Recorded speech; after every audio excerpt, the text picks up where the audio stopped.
Julie, my dear, I am trying to run a business here. You want to spend time with my honeybees? Well, I'm gonna have to start charging you for the pleasure. If I come out one more time and find you lolling out there amongst my hives, I'm grabbing my shotgun. As to your question, yes, my days in beekeeping school are a blur. But I do seem to remember something about that enzyme you keep blabbing on about. The children, with their very long needles, their tuneless songs, their ghastly errands, their ghoulish Frankenstein fathers. But we've all placed our hand on the great chain of endeavor. My hand is on it. Fontaine's is on it. We all pull it and are pulled by it.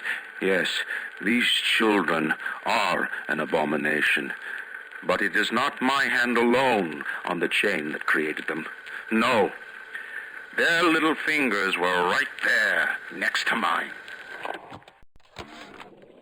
One of the children came and sat in my lap. I push her off. I shout, "Get away from me!" I can see the Adam oozing out of the corner of her mouth, is thick and green. Her filthy hair hanging in her face, dirty clothes, and that dead glow in her eye. I feel hatred, like I never felt before, in my chest, bitter, burning fury. I can barely breathe. And suddenly I know, it is not this child I hate. Dr. Suchong, frankly, I'm shocked by your proposal. If we were to modify the structure of our commercial plasmid line as you propose, to have them make the user vulnerable to mental suggestion through pheromones, would we not be able to effectively control the actions of the citizens of Rapture? Free will is the cornerstone of this city. The thought of sacrificing it is abhorrent. However, we are indeed in a time of war. If Atlas and his bandits have their way, will they not turn us into slaves? And what will become of free will then? Desperate times call for desperate measures. In 10 years in this dump, I've come to accept a very low standard of life. But even at the bottom of this fish tank, a man must have standards.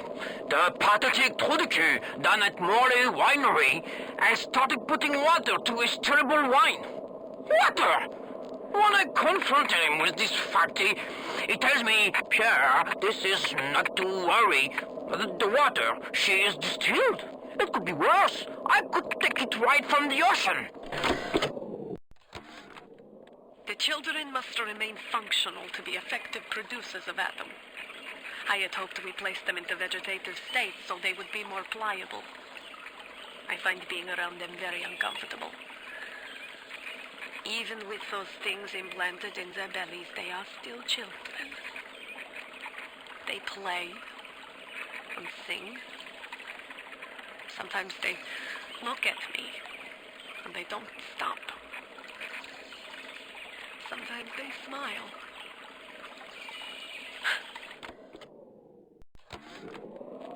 Adam acts like a benign cancer, destroying native cells and replacing them with unstable stem versions.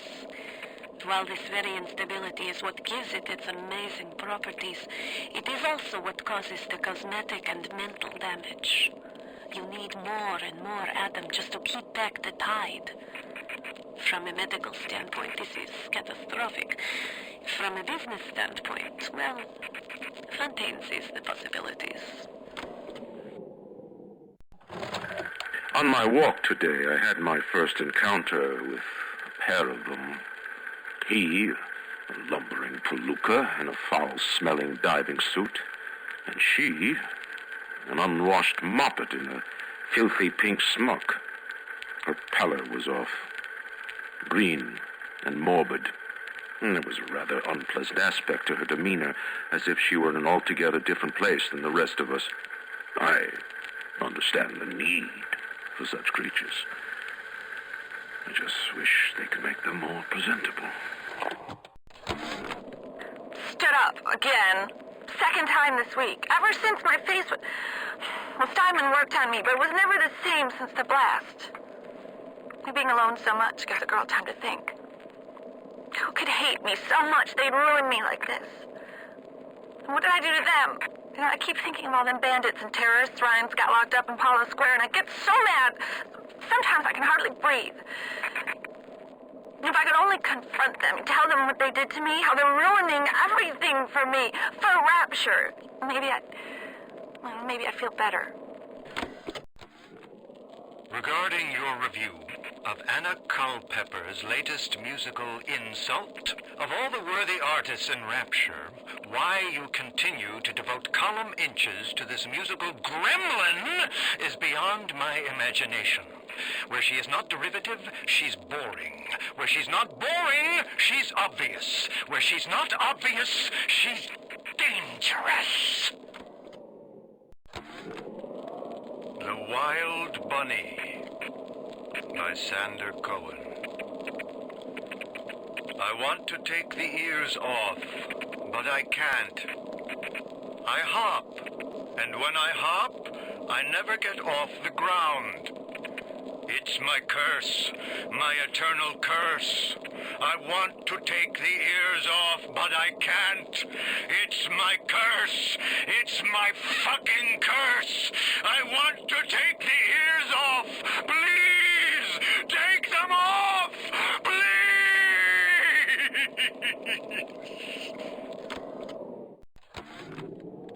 I worked the meatball beat in Little Italy. And even I'm shocked at the cold blood that oozes out of these artistic types. This broad Culpepper and that fruit job Cohen are in some kind of feud. And Cohen's looking for my security detail to pick sides. The next thing I know, I'm called into Ryan's office to talk about the whole mess. Goddamn nut job artists. You think you gotta finish me in here, you old fruit? Yeah, the saps you tossed in this meat locker all panicked like rabbits. I just watched and waited. And when they started to kick, I started to scavenge. Made myself a little splicer cocktail, I did. And you can't come in from the cold. And you gotta grow ice over your heart. And the Iceman Cometh, Sander, baby. The Iceman fucking Cometh. Fontaine knew our blokes were coming. We were done over. Them splicers come screaming out the woodwork, burping fire, spitting ice. Demons out of the Bible they were. I've never seen nothing like it. It wasn't a business he was building. It was an army. Rapture is going to hell. And why? Because of them. Always behind the scenes, at the Lyceum, at the galleries in Soho, even down here in this so-called utopia. The doubters. But Ryan understands. We're simpatico. Yes, there's blood in the streets. Yes, people sometimes disappear. And those awful little girls. Well, I suppose the doubters think you can paint a picture without soiling your smock. You won't lock us in, old man? Oh, that's fine with cops. I used to love you. I used to think you're a musical genius. You know why? Because you paid my rent, you ancient hack. Come on to the record store. I'll show you what I think of your plinkety-plink-plink. Some hired Betty tried to sell me on those fancy Oxford Club ciggies. No thanks. I told her I'm a nicotine man. Always will be. Why? Well, they smoke good and don't cost half a damn. Who cares if the things are made out of seashells and fish eggs? That creepy Dr. Tenenbaum promised me it wasn't going to be a real pregnancy. They'd just take the egg out once Mr. Ryan and I had... Well, I needed the money so bad. But I know Mr. Ryan's gonna suss it out. Gonna know I wasn't being careful. Gonna know I sold the... Mr. Ryan's gonna be so mad at me. I just got the word to put the bump on Anna Culpepper. This isn't some gangster or hard-nosed political operative. We're talking about a dizzy twist what wrote a song or two that got under Ryan's wig. Cohen's not a musician. He's Ryan's Stableboy. Ryan's corrupt policies crap all over the place, and Cohen flutters around clearing it up. But instead of using a shovel, like you would with a proper mule, Cohen tidies with a catchy melody and a clever turn of phrase. But no matter how nicely it sounds, he can't really do anything about the smell. The good people of Rapture didn't sign up to see us government types shutting down shops, killing their owners, even with a ponce like Fontaine. But he brung it upon himself. Instead of copping it on the chin, bugger gets it into his head that he's gonna go down guns blazing. Who does he think he is, John bloody Wayne? We can get on top of this. We can. Here's what we do. We find Fontaine's will and make what was his go to where it was intended, and not into the pockets of us that put him into the ground.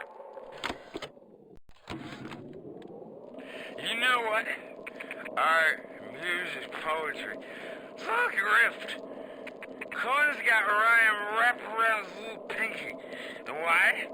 Because he tells him what he wants to hear. Rise, Rapture, rise. Nuts. That stuff was stale before it came out of Cohen's pen. I'm through with the whole pinata. See that old fruit try and keep me here. I could have been the toast of Broadway, the talk of Hollywood.